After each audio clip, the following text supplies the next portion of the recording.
নির্ধারিত সময় শুরু হয়নি বাংলাদেশ সিঙ্গাপুর ম্যাচের টিকিট বিক্রি পরিচালনা প্রতিষ্ঠান টিকিফায়ার সফটওয়্যার আপডেটের কারণে এই বিলম্ব, জানান কম্পিটিশন কমিটির চেয়ারম্যান গোলাম গাউস। ম্যাচের সময় ঘনিয়ে এলেও মাঠ এখনও বুঝে পায়নি ফুটবল ফেডারেশন।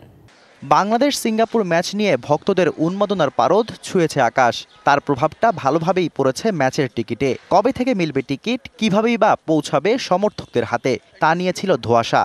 অবশেষে সব সংকট কাটিয়ে শনিবার দুপুর থেকে অনলাইনে টিকিট বিক্রির ঘোষণা দেয় বাফুফে। পরে সেটা পেছানো হয় আরও ৮ ঘন্টা, তবে তাতেও মেলেনি সমাধান। ওয়েবসাইট ডাউন ছিল না, সফটওয়্যার আপডেট করে যাতে মানুষ সহজেই এখানে ঢুকতে পারে। ফুটবল ফেডারেশনের পেজে টিকিফাই ফুটবল ফেডারেশন লিঙ্কটা দিয়ে দিবে। আপনি যে কেউ দর্শক যে কেউ এসে এখান থেকে লিঙ্ক নিয়ে টিকিট কাটতে পারবে।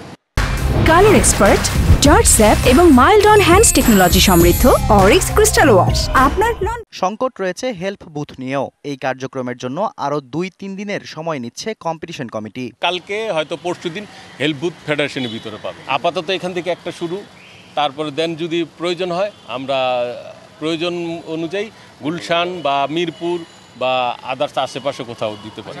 ম্যাচের সময় ঘনিয়ে আসলেও এখনও জাতীয় স্টেডিয়াম বুঝে পায়নি ফুটবল ফেডারেশন। কম্পিটিশন কমিটির প্রত্যাশা দ্রুতই মাঠ বুঝে পাবে Bafufe. Totally prepared football match খেলার জন্য।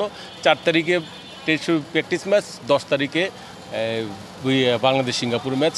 আমরা তৈরি আছি, স্টেডিয়াম তৈরি আছে এখন।